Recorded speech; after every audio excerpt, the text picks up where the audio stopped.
In the castle grand we prepare each day for the king's arrival in each and every way. With hearts full of hope and voices that ring, we eagerly await our coming king. Oh, hello loves, it's me, Patience. That's my name, but it's also a word that means really good at waiting. And wait I did. My king was gone for a long time, but he returned in time to celebrate. Hold it down, will ya? I'm trying to talk over here. Ugh, our kingdom celebration is a bit like God's big story. In it, God's people waited a long time for God to send the forever king he had promised. But it did happen. Jesus was born. After that, the celebrating didn't stop. Wise men came from far away to find the new king so they could worship him too. These fellas were called Magi. They were people who watched the stars in the sky.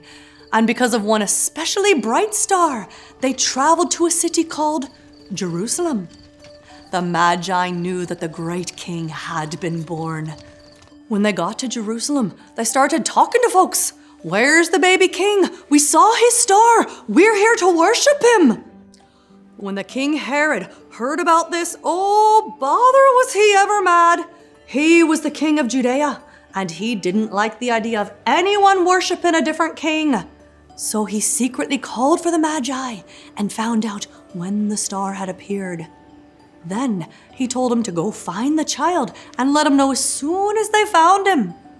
He was sneaky though. He said it was because he wanted to worship the child too.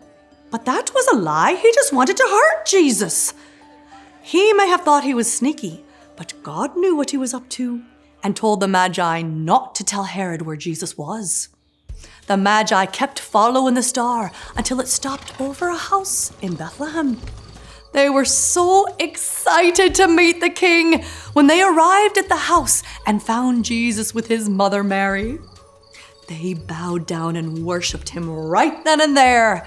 They knew he was born to be a great king.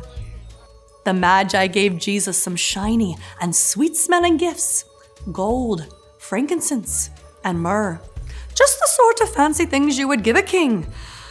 Ay me, Jesus is not just any king. He's the forever king sent by God.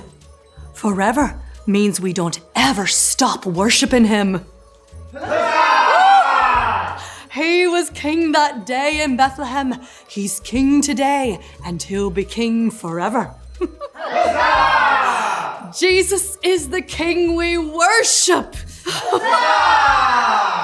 And one day, everyone will worship him. Don't go celebrating without me. Bye now.